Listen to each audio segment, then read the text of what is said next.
my name is Reshu Singh and I am here to share some facts of numerology and astrology with you all। आज का हमारा topic astrology से related है and आज का topic बहुत ज़्यादा इम्पॉर्टेंट है। आपने देखा होगा जब भी आपकी लाइफ में कुछ अचानक होता है, आप परेशान होते हैं कई चीज़ों को लेकर, और अगर आप किसी एस्ट्रोलॉजर से कंसल्ट करते हैं तो आपके बर्थ चार्ट एनालिसिस के बाद वो आपको मेनली 3 प्लैनेट्स में से कोई ना कोई प्लैनेट वहाँ पे आपको ज़रूर मिलेगा, या तो शनि होगा, राहु या फिर केतु। इन तीनों का ही कुछ ना कुछ नेगेटिव इंपैक्ट होता है जो इंसान को बहुत ज़्यादा परेशान करता है। एंड राहु को लेकर सो बहुत सारे मिसकंसेप्शन है कि राहु है सो हमेशा परेशान ही करेगा, जबकि ये बात पूरी तरीके से सही नहीं है। राहु का मूल स्वभाव है इंसान को परेशान करना। सो राहु जिस भी भाव में हो, जो उसका मूल स्वभाव है उस चीज़ को वो कभी छोड़ता नहीं है। लेकिन अगर राहु अच्छी स्थिति में है, राहु पीड़ित नहीं है एंड राहु के ऊपर शुभ ग्रहों की दृष्टि है, सो आप देखोगे उसके वहाँ पे जो नेगेटिव इम्पैक्ट्स होंगे वो बहुत हद तक कम हो जाते हैं एंड हमें उसके पॉजिटिव इम्पैक्ट्स वहाँ पे देखने के लिए मिलते हैं। राहु को बेसिकली आकस्मिकता का कारक माना गया है। आज के परिवेश में तो बोला गया है हर एक जगह पे राहु है, क्योंकि सिंपली चीज़ें अचानक बहुत ज़्यादा होने लगी हैं। आप अपनी लाइफ में बात करेंगे बर्थ चार्ट के हर एक हाउस में अगर राहु हो तो वो किस तरीके से हमारी लाइफ को इन्फ्लुएंस करता है। देखिए, राहु को शनि की तरह फल देने वाला कहा गया, जबकि इन दोनों में बहुत ही ज़्यादा मेन डिफरेंस इस बात का है कि राहु हमें कई बार चीज़ें अचानक दे देता है, वहीं शनि हमें कोई चीज़ तभी देता है जब हम उस चीज़ के लायक हो। ये मेन डिफरेंस है राहु और शनि में। सो आज हम राहु के बारे में बात करेंगे। चलिए शुरू करते हैं। एंड एज वी नो, जो फर्स्ट हाउस होता है वो हमारा लग्न का हाउस है। सो अगर आपकी जन्म कुंडली में यहाँ पे किसी भी लग्न की या किसी भी राशि की बात नहीं हो रही, आपका कोई भी लग्न हो, किसी भी लग्न के आप इंसान हो, कोई भी राशि, तो अगर फर्स्ट हाउस में राहु है सो ये किस तरीके से आपकी लाइफ में इफेक्ट करेगा। आप सबसे पहले देखो, जिन लोगों के लग्न में राहु होता है ऐसे लोग बहुत ज़्यादा इंटेलिजेंट होते हैं, बहुत चालाक होते हैं, बहुत स्मार्ट होते हैं एंड कई बार बहुत सेल्फिश होते हैं। राहु जिस भी भाव में बैठता है वहाँ के लिए अटैचमेंट क्रिएट कर देता है। सो ये लोग कई बार सेल्फ ऑब्सेस्ड तो मैं नहीं कहूँगी, बट ये लोग अपने बारे में बहुत सोचते हैं एंड वो सही भी है। अगर ये लोग दूसरों के बारे में सोचना शुरू कर दें, ये अपने बारे में सोचे, अपने ऊपर काम करें, आगे बढ़ें, इनसे लोग जुड़ते रहेंगे, सारी चीज़ें अच्छी रहेंगी। अगर ये अपने आप को सेकेंड प्रायोरिटी में रखें और दूसरों के बारे में काम करना शुरू कर दें, कहीं ये चीज़ इनकी लाइफ को एक नेगेटिव तरीके से इफेक्ट करे। में राहु वाले लोग ब्रेव देखे गए, ऐसे लोगों को धनी कहा गया, पैसों की कोई कमी नहीं होती। ऐसे लोग ऑब्वियसली बहुत ज़्यादा शार्प माइंडेड होते हैं, मेमोरी इनका बहुत ज़्यादा अच्छा होता है। कई बार ऐसे लोगों को मिस्टीरियस भी कहा गया। ये लोग बहुत जल्दी शेयर नहीं करते इनके दिमाग में क्या चल रहा है। अगर आप लोग कोई काम कर रहे हैं और उसमें आपकी बर्थ चार्ट में लग्न में राहु है, तो आप लोगों के लिए एक बहुत अच्छी एडवाइस है, आप वो काम करें जिसमें ज़्यादा से ज़्यादा काम आपको खुद करना हो। आप डिपेंडेंट ना रहें किसी के ऊपर। आप जितनी ज़्यादा चीज़ें खुद से लेकर चलते हैं आपके लिए ये उतना ज़्यादा अच्छा होगा। वाले लोगों को देखा गया कि ये लोग भले ही किसी भी स्तर से ज़िंदगी के शुरू करें लेकिन लाइफ में बहुत हाईली सक्सेसफुल होते हैं, बहुत ऊंचाइयों तक जाते हैं। इन लोगों के अंदर एक खास एबिलिटी होती है कि ये हमेशा सोच सकते हैं कि अगला इंसान इस तरीके की सिचुएशन में कैसा सोच रहा होगा। बात इन्हें बाकी लोगों से बहुत अलग बनाती है। ये लोग अपने एक्सपीरियंस से बहुत ज़्यादा सीखते हैं। मे बी जो इनका एजुकेशनल क्वालिफिकेशन हो, जो भी इन्होंने पढ़ाई की हो, वो उनके काम ना आए, लेकिन जो एक्सपीरियंस से चीज़ें ये लोग सीखेंगे वो इनके बहुत ज़्यादा काम आती हैं। ऐसे लोगों को कई बार निर्दयी भी कहा गया कि ये लोग बहुत ज़्यादा प्रैक्टिकल डिसीजन ले लेते हैं। क्लेवर कहा गया, याद रखिए, क्लेवर होने में, चालाक होने में और धूर्त होने में फ़र्क है। धूर्त मतलब वो सिर्फ दूसरे का नुकसान करवा के भी अपने बारे में ही सोचेगा। चालाक मतलब स्मार्ट है, क्लेवर है, वो हर एक तरीके की सिचुएशन से बाहर निकलने वाला होता है। एंड सेम अगर आपकी लग्न में राहु है तो आप देखो ये लोग चारों तरफ से चाहे कितने भी परेशान हो जाएं, जो इनका ऐसा दिखा देगा कि ये हर एक तरीके की सिचुएशन से बाहर निकल जाते हैं। भाव की बात करेंगे, अगर राहु किसी व्यक्ति की जन्म कुंडली में दूसरे भाव में है, तो दूसरे भाव से वाणी का विचार किया जाता है, धन संचय का विचार किया जाता है, परिवार का विचार किया जाता है। सो आप ऐसे लोगों को देखोगे कि ये लोग बहुत ज्यादा क्लियर बात करने वाले होते हैं। अगर राहु दूसरे भाव में है और पीड़ित अवस्था में है तो ऐसे लोगों की जबान काफी खराब हो जाती है। ये लोग पैसे भी इकट्ठे नहीं कर पाते, परिवार से भी इनका थोड़ा सा मतभेद चलता रहता है। लेकिन अगर राहु ठीक ठीक कंडीशन में है, दूसरे भाव में है, तो ऐसे लोगों को आप देखोगे ये लोग बहुत क्लियरली क्लियरली अपनी बात रखते हैं, बहुत सटीक बातें रखते हैं, एंड कई बार इनकी बातें कि दूसरे लोगों को समझ में नहीं आती क्योंकि ये बातें बताते बताते बहुत ज़्यादा रूड हो जाते हैं। ये लोग पैसे इनको इकट्ठे करने में दिक्कत होती है। ऐसा होगा कि इनके पास अचानक धन लाभ भी होता है, पैसा होगा लेकिन तुरंत ही खर्च हो जाएगा किसी न किसी जगह पे। इन लोगों के लिए एक बहुत अच्छा सजेशन होता है कि इन्हें हमेशा अच्छा बोलना है, इन्हें अपने बारे में भी हमेशा अच्छा बोलना है। इवन बोलना मतलब सिर्फ ऐसे नहीं कि बोलना है, इन्हें ख्याल भी यही रखने हैं कि ये जो प्रॉब्लम्स चल रही हैं ये जस्ट स्ट्रगल्स हैं, धीरे धीरे खत्म होंगे एंड लाइफ में हमें आगे बढ़ना है। क्योंकि ऐसा कहा जाता है कई बार अगर दूसरे भाव में राहु है तो ये लोग जो बोलते हैं वो चीज़ हो जाती है। सो हमेशा इन्हें अपने बोलने का ध्यान रखना है। एक और चीज़, अगर दूसरे भाव में राहु है तो ऐसे लोगों को आप देखोगे इनके परिवार से ऐसा नहीं है कि संबंध खराब होंगे या और कोई प्रॉब्लम होगी, बट थिंकिंग बहुत अलग अलग होती है। इनके परिवार वाले फैमिली का जो एक थिंकिंग होता है कि हमें इस तरीके से चीज़ें करनी है और जो इनका थिंकिंग होता है उस थॉट प्रोसेस में बहुत ज़्यादा डिफरेंस होता है एंड उस डिफरेंस के चलते थोड़े बहुत इनके मतभेद आपस में होते रहते हैं। में अगर राहु है तो आप ऐसे लोगों को देखोगे कि ये लोग सोशलाइज करते हैं काफ़ी हद तक, बट इन्हें अगर लोगों की बातें समझ में नहीं आती, इनकी बातें लोगों को समझ में नहीं आती तो वहाँ पे प्रॉब्लम हो जाती है। ये इस तरीके के लोग होते हैं कि लोगों को एडवाइस बहुत अच्छी देते हैं बट होते हैं उसका क्रेडिट इन्हें कभी भी नहीं मिलता। अगर भाई होगा तो उससे भी इनमें कुछ ना कुछ प्रॉब्लम्स चलती रहेंगी, वो भाई इनके according up to the mark नहीं होगा चीज़ें। इनके दोस्त बहुत अच्छे होते हैं, दोस्त इनका साथ देने वाले होते हैं, रिश्तेदार और फैमिली वहाँ से इन्हें इस तरीके का सपोर्ट नहीं मिलता जैसा इन्हें इनके दोस्तों से मिलता है। एंड अगर इनके काम की बात की जाए, सेकंड भाव में राहु है, तब आपको जैसे जो काम करना है सो आप जो भी काम कर रहे हैं उस काम को स्टेबल होके करें। ऐसा बिल्कुल ना करें कि आपने कहीं पे एफर्ट डालने शुरू किए, काफ़ी टाइम तक एफर्ट डाला, आपको रिजल्ट नहीं मिल रहा, सो आपने दूसरी तरफ जाके काम करना शुरू कर दिया।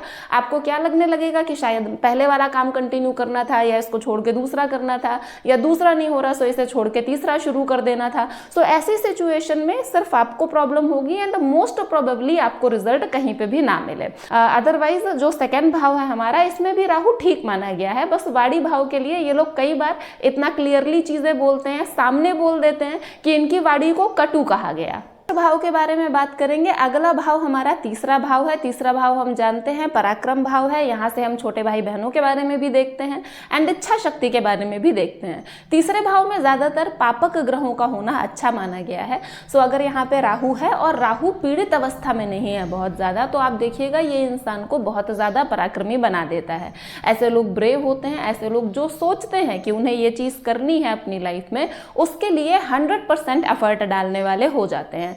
कोई भी चीज इन्हें इनकी कोशिश करने में कम नहीं कर सकती, ये लोग अपनी तरफ से पूरी कोशिश करेंगे। भाव में अगर राहु है तो ऐसे लोगों को आप देखोगे एजुकेशन के लिए ये बहुत ज़्यादा अच्छा माना गया है। ये लोग अपनी एजुकेशन में बहुत अच्छा करते हैं, बहुत बढ़िया आगे बढ़ते हैं।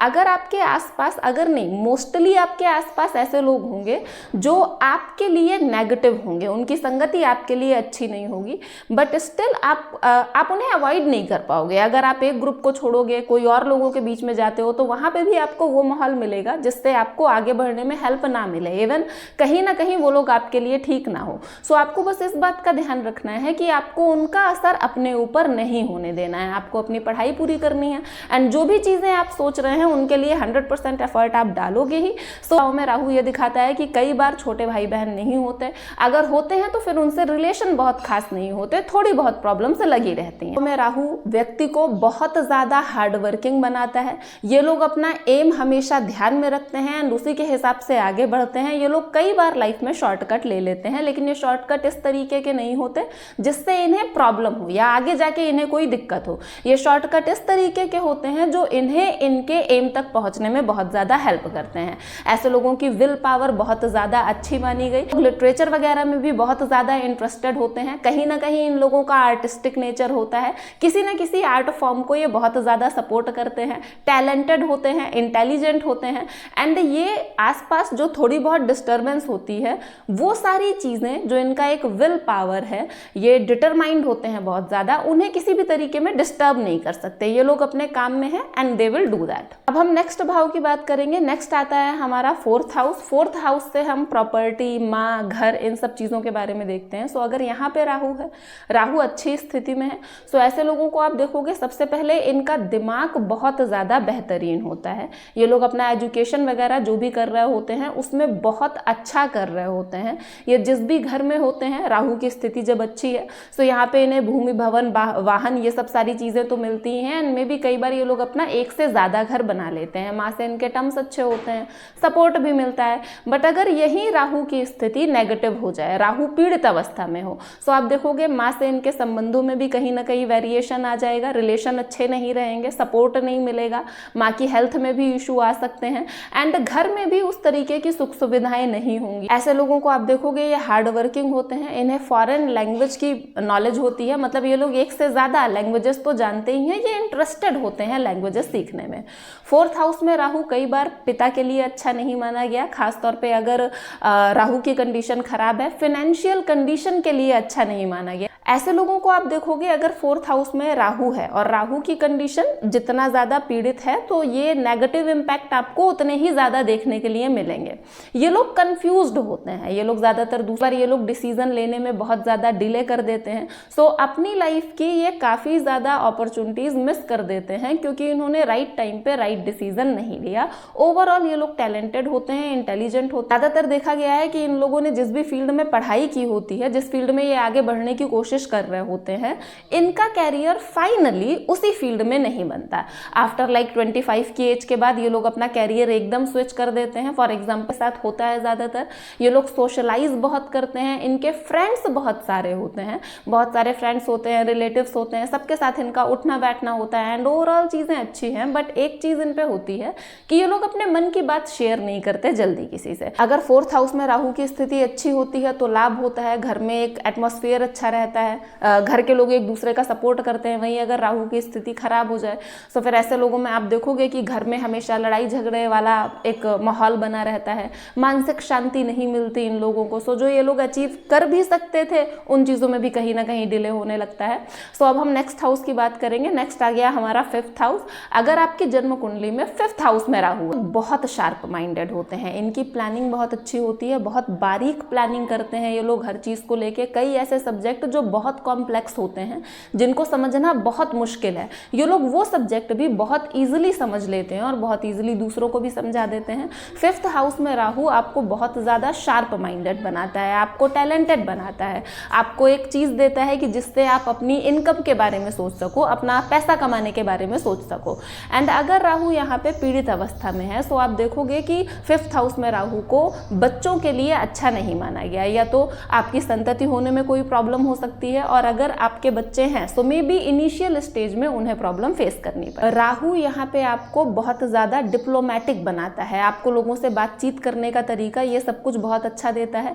राहु सडन गेन का भी कारक माना गया है। सो यहाँ पे आप देखोगे अगर 5th हाउस में राहु है तो ऐसे लोगों को लॉटरी, सट्टा, शेयर मार्केट, इन सब चीज़ों में बहुत इंटरेस्ट होगा एंड ज़्यादातर अगर वो इन चीज़ों में ट्राई करते हैं, राहु पीड़ित अवस्था में नहीं है, सो ये लोग यहाँ पे बहुत अच्छा कर ले जाते हैं। 5th हाउस में राहु एक चीज़ देता है कि स्टेबिलिटी नहीं देता, ये लोग हमेशा स्विच करते रहते हैं चीज़ें, कहीं ना कहीं ये लोग सेटिस्फाइड नहीं होते। फॉर एग्जाम्पल अगर कोई जॉब ली, उसमें कुछ प्रॉब्लम नजर आ रही है, इन्होंने स्विच करके कोई दूसरी ली, सो मे भी उसमें पहले वाली प्रॉब्लम सॉल्व हो लेकिन कोई दूसरी प्रॉब्लम आ जाए। सो ये चीज़ इनके साथ होती रहती है। प्लानिंग बहुत अच्छी करते हैं, जब भी बात होती है प्लानिंग की कि कुछ करना है किसी भी चीज़ के लिए, सो आप देखोगे इन लोगों की प्लानिंग बहुत बारीक होगी, बहुत ज़बरदस्त होगी, एकदम स्ट्रैटेजिक सारा कुछ करके आएंगे। बट जब एग्जीक्यूशन की बात होती है तो कहीं ना कहीं ये लोग कंफ्यूज हो जाते हैं, इनका दिमाग सारे डायरेक्शंस में भागने लगता है। फिर उसमें जो इन्होंने खुद की प्लानिंग की होती है मे बी ये उसको कंसीडर ना करके किसी और की जो एडवाइस हो उसको कंसीडर कर लें। सो आप देखो कि यहाँ पे किसी भी भाव में राहु है वो आपको कुछ पॉजिटिव चीज़ें दे रहा है, कुछ नेगेटिव चीज़ें दे रहा है एंड सिंपली राहु की कंडीशन जितनी ज़्यादा अच्छी होगी उसके जो पॉजिटिव इन्फ्लुएंस होंगे वो उतने ज़्यादा होंगे। एंड अगर राहु खुद पीड़ित अवस्था में है, नेगेटिव कंडीशन में है, सो जो उसके नेगेटिव इन्फ्लुएंस है आपको वो ज़्यादा देखने के लिए मिलेंगे। अब हम बात करते हैं नेक्स्ट हाउस की। नेक्स्ट हमारा आ जाता है 6th हाउस। 6th हाउस से हम जानते हैं यहाँ से रोग, रिपु, ऋण का विचार किया जाता है। 6th हाउस यूजुअली एक नेगेटिव हाउस माना गया है एंड यहाँ पे पापक ग्रह ज़्यादा अच्छे माने गए हैं। एज वी से नेगेटिव नेगेटिव पॉजिटिव रिजल्ट देता है। सो यहाँ पे राहु को आप देखोगे कि शत्रुहंता योग बना देगा, आपके दुश्मन आपके आगे टिक नहीं पाएंगे। डेफिनेट वो पीड़ित अवस्था में है, सो ये जिस इंसान की जन्म कुंडली में 6th हाउस में है वो इंसान खुद बीमार रहेगा। कहीं ना कहीं कोई प्रॉब्लम हो जाएगी। अभी देखिए अगर राहु पॉजिटिव है, यहाँ पे ज़्यादा पापक ग्रहों की दृष्टि से दृष्ट नहीं हो रहा है, तो आप देखोगे ऐसा इंसान कोर्ट कचहरी वाली चीज़ों में चक्कर लगाता रहेगा। राहु अच्छा है सो इन सब चीज़ों में लाइक वो ऊपर रहेगा, एक अपर हैंड रखेगा, उसे परेशानी नहीं होगी, जो भी केसेस वगैरह होंगे उसके फेवर में होंगे। लेकिन अगर वहीं राहु नेगेटिव हो तो वो इंसान बहुत ज़्यादा परेशान हो सकता है। में अगर राहु है तो ऐसे लोगों को आप देखोगे इनकी पर्सनैलिटी बहुत इम्प्रेसिव होती है। ऐसे लोग सिचुएशन को ऑब्जर्व करते हैं एंड जब ज़रूरी होता है ये लोग तभी बोलते हैं, फालतू बातें ये लोग बिल्कुल नहीं करते।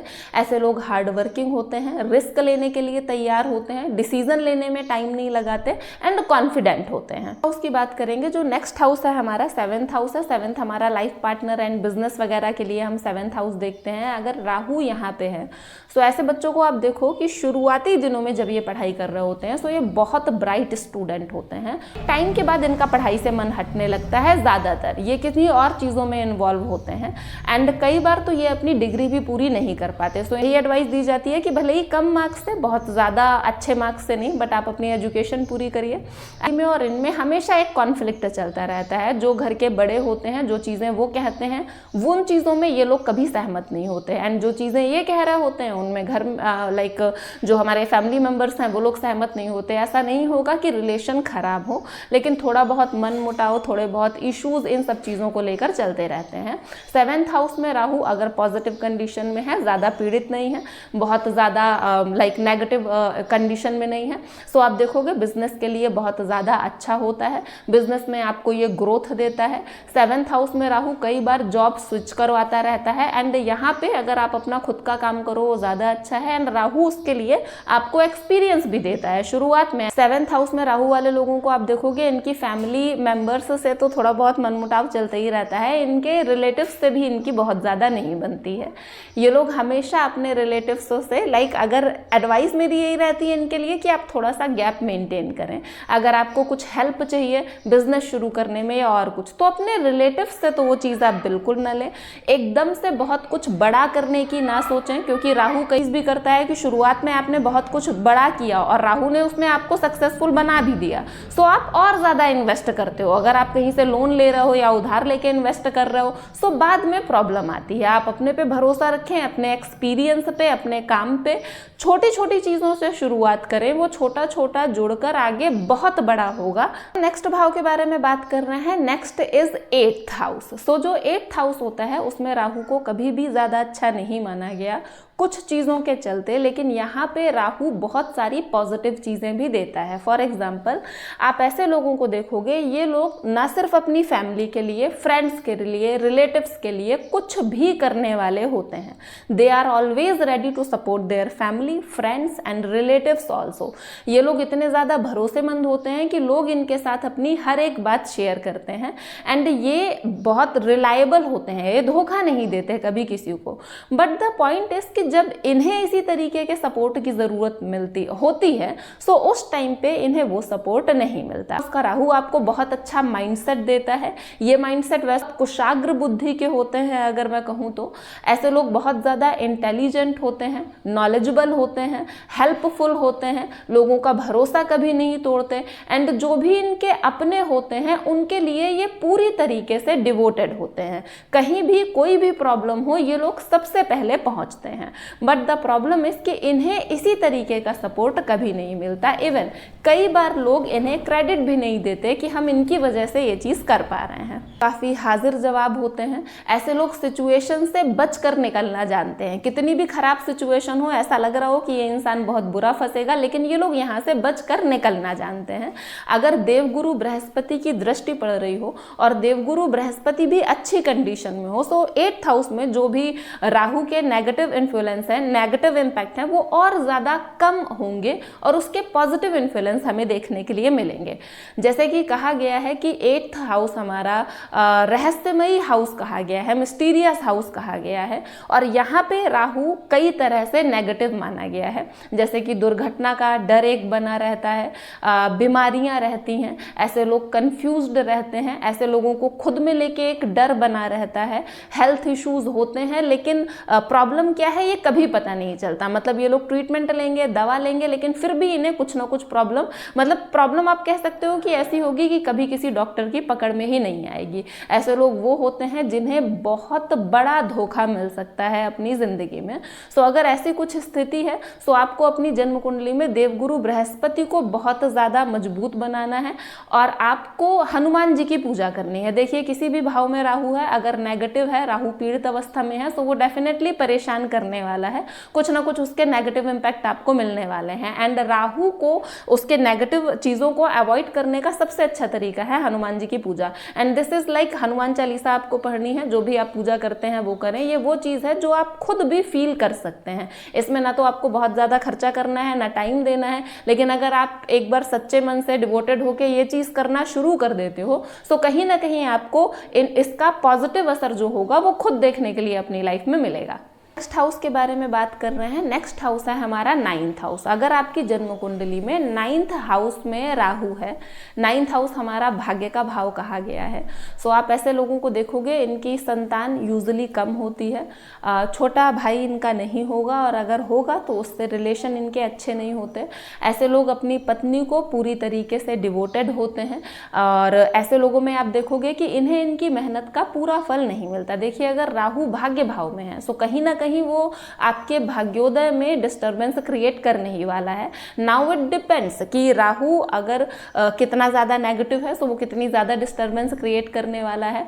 ऐसे लोगों को आप देखोगे कि जो एक है ना कि ये लोग बहुत ज़्यादा मेहनत कर रहे हैं और उसके बाद उन्हें फल कितना मिल रहा है, सो उसमें हमेशा आपको डिफरेंस देखने के लिए मिलेगा कि बहुत ज़्यादा मेहनत करने के बाद इन्हें बहुत कम फल मिलता है, या फिर ये वो लोग हैं जिनके काम ऐसा लगता है कि हो जाएंगे, एंड तक एकदम लगता है बस हो जाएंगे, बट लास्ट में आके कुछ ना कुछ प्रॉब्लम हो जाती है एंड वो चीज़ें नहीं होती। 9th हाउस में राहु की स्थिति अच्छी है, गुरु की स्थिति मजबूत है, और आप समझिए कि गुरु की दृष्टि पड़ रही है। सो ये जो भी चीज़ें हैं बहुत बड़ा फर्क देखने के लिए मिल जाएगा। 9th हाउस में अगर राहु है तो आप ऐसे लोगों को देखोगे, राहु की कंडीशन अगर अच्छी है, जहाँ भी जाएंगे ये लोग बहुत अच्छे दोस्त बना लेते हैं, इनके रिलेटिव्स वगैरह सोशल ये सब बहुत अच्छे से करते हैं। इन्हें बहुत में ऐसा मिलता है जो इन्हें गाइड करता है इनके नेगेटिव टाइम में, एंड उस टाइम पे ये वो उन्हें इनकी खराब सिचुएशन से पूरी तरीके से बाहर ले आता है। राहु आकस्मिकता के कारक हैं, सो ऐसे लोगों को आप देखोगे इन्हें अचानक धन लाभ भी होगा, और कई बार ये लोग अचानक प्रॉपर्टी भी खरीद लेते हैं। एंड दिस इज कि राहु अगर पॉजिटिव है तो आपको उसके पॉजिटिव इन्फ्लुएंस बहुत ज़्यादा देखने के लिए मिलेंगे। अगर राहु नेगेटिव है, पीड़ित अवस्था में है, और जिस लग्न की जन्म कुंडली है उस लग्न में भी राहु कारक नहीं है, सो कहीं ना कहीं उसके नेगेटिव इंपैक्ट आपको ज़्यादा देखने के लिए मिलेंगे। इसकी बात करेंगे, that is 10th house. 10th house हमारा कार्यक्षेत्र कहा गया, वर्क फील्ड वाला हाउस ये कहा गया। तो यहाँ पे राहु का होना बहुत ज़्यादा अच्छा माना गया है, खास तौर पे अगर इंसान पॉलिटिक्स में है। पॉलिटिक्स में 10th हाउस में राहु बोला गया कि ये बहुत ज़्यादा सक्सेस दिलाता है। राहु 10th हाउस में कहा गया कि ये इंसान की लाइफ अचानक ही बदल सकता है, मे बी अचानक ही ये आपको बहुत ज़्यादा सक्सेसफुल बना दे। ऐसे लोग बहुत ज़्यादा इंटेलिजेंट बताए गए, बहुत ज़्यादा हाजिर जवाब बताए गए, रिस्क लेने वाले बताए गए, आगे बढ़ के डिसीजन लेने वाले बताए गए। ऐसे लोगों को आप देखोगे ये लोग कोई भी अपॉर्चुनिटी मिस नहीं करते। इन्हें जहाँ पे भी लगता है कि यहाँ पे काम बन सकता है, इनका फायदा है, ये तुरंत वहाँ पे सेट होने की कोशिश करते हैं। 10th हाउस में राहु है अगर, और राहु अच्छी स्थिति में है, तो आप समझिए ये इंसान जिस भी फील्ड में होगा राहु इसे बहुत टॉप तक पहुँचाता है। ऐसे लोग टफ डिसीजंस ले सकते हैं अपनी लाइफ में। उसमें राहु होता है, ऐसे लोग बहुत टैलेंटेड होते हैं, बहुत हार्ड वर्किंग भी होते हैं, बहुत ज़्यादा प्रतिभाशाली होते हैं, बहुत इंप्रेसिव होते हैं। एंड ऐसे लोगों में आप देखोगे एक टीन एज के बाद इन लोगों को लाइफ में अच्छी ग्रोथ मिलती है। अब हम राहु को लेके नेक्स्ट हाउस की बात करेंगे। अगर आपकी जन्म कुंडली में 11th हाउस जो कि लाभ भाव कहा गया, आय का भाव कहा गया, यहाँ पे राहु हो, उसमें राहु है, तो वहाँ पे राहु का जो मेन माइंडसेट रहता है वो ये है कि आपको अर्न करवाना है बहुत सारा। ऐसे लोगों को आप देखोगे ये लोग जो भी ऐसी चीज़ें हैं जहाँ से अचानक पैसे बहुत सारे आ सकते हैं, चाहे वो शेयर मार्केट हो, सट्टा हो, ऐसी जो भी चीज़ें हैं, लॉटरी हो, वहाँ पे ये लोग बहुत अच्छा करते हैं। इनका इंटरेस्ट भी होगा एंड उनसे इन्हें ज़्यादातर फ़ायदा मिलता है।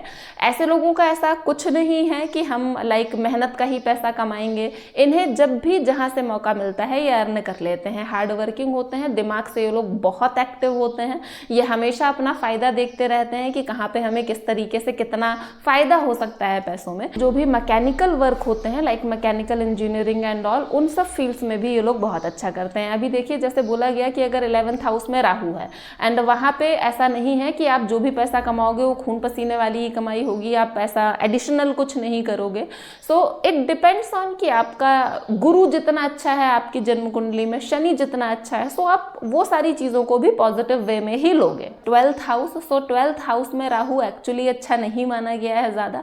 और अगर राहु पीड़ित अवस्था में है, जन्म कुंडली आप मान लीजिए जो आपकी लग्न है वो भी राहु के लिए कारक नहीं है और भी कुछ सिचुएशंस खराब हैं, तो वहाँ पे आपको बहुत जल्दी राहु के लिए उपाय कर लेना है। ये लोग क्या कैसे होते हैं हम अभी बात करेंगे, लेकिन राहु के लिए बहुत अच्छा उपाय यही है कि आप अपनी जन्म कुंडली में गुरु को मजबूत करें जितना ज़्यादा कर सकते हैं। एंड राहु के लिए बेस्ट है कि आप हनुमान जी की पूजा करें, इससे बेहतर राहु के लिए उपाय और कोई नहीं है। 12th हाउस में अगर राहु है तो आप देखो ये लोग बहुत ज़्यादा दूर का नहीं सोचते, ये लोग उस टाइम पे कोई काम करना है तो वहीं कर लेते हैं। राहु अचानक ही यहाँ पे मुसीबत में फंसा देता है, यहाँ ये कि जेल तक जाना पड़ सकता है। और यहाँ पे भी सेम राहु वही अपना आकस्मिकता वाला जो एक उसका फंडामेंटल ट्रेट है वही फॉलो करता है। कई बार ऐसा इंसान ऐसी चीज़ों में फंसता है जो उसके दिमाग में उसने कभी नहीं सोचा होता कि मैं इन चीज़ों के लिए फंस सकता हूँ, ऐसा कुछ होगा। सो इसीलिए अगर 12th में राहु है तो आपको उपाय ज़रूर करना है। जिसके 12th में राहु है ये सेवा करने वाला होता है, चिंता करने वाला होता है, कई बार फिजूल खर्च करने वाला होता है। ये सोचते नहीं है कि हम जो खर्च कर रहे हैं हमारे किसी काम भी आ रहा है या नहीं, या ये पैसा किसी और काम के लिए है, ये लोग अचानक ही खर्च कर देते हैं। एंड ऐसे लोग टेंशन में बहुत ज़्यादा रहते हैं, बहुत स्ट्रेस लेते हैं। अब यहाँ पे ये नेगेटिव चीज़ें आपको कितना ज़्यादा इन्फ्लुएंस करती हैं ये सिंपली इस बात पर डिपेंड करता है, राहु जितना ज़्यादा नेगेटिव होगा उसके नेगेटिव इन्फ्लुएंस उतने ज़्यादा देखने के लिए मिलेंगे। अगर राहु पॉजिटिव है, आपकी लग्न में भी कारक है, गुरु और शनि की स्थिति बहुत अच्छी है, सो आप समझिए उसके जो नेगेटिव इन्फ्लुएंस हैं वो कम से कम देखने के लिए मिल जाएंगे। कुछ हाउसेज हैं specially 12th house, 8th house, यहाँ पे आपको राहु के लिए उपाय ज़रूर कर लेना है। एंड उपाय बहुत सिंपल है कि आपको हनुमान जी की पूजा करनी है, that will be very good for you, और वो चीज़ आप खुद फील करोगे। सो राहु का जो मेन स्वभाव होता है, मूल स्वभाव है, वो है भ्रम क्रिएट करना, मिसकंसेप्शन क्रिएट करना, डराना लोगों को और आकस्मिकता देना, डिससेटिस्फैक्शन देना। सो वो जिस भी भाव में है थोड़ा बहुत रिलेटेड ऐसी चीज़ें देगा ही देगा। लेकिन अगर आपकी जन्म कुंडली में गुरु अच्छा है, शनि अच्छा है, बाकी स्थिति ठीक है, सो ये बहुत ज़्यादा ऐसा नहीं होता कि बहुत ज़्यादा इफेक्टिव हो। So it was all about Rahu and हमारी जन्म कुंडली के 12 भावों में ये किस तरीके से क्या असर करता है। आई होप आप लोगों को वीडियो अच्छा लगा होगा। अगर आपको वीडियो अच्छा लगा हो तो वीडियो को लाइक करें, चैनल को सब्सक्राइब करें एंड मिलते हैं नेक्स्ट वीडियो में। Till then thank you so much.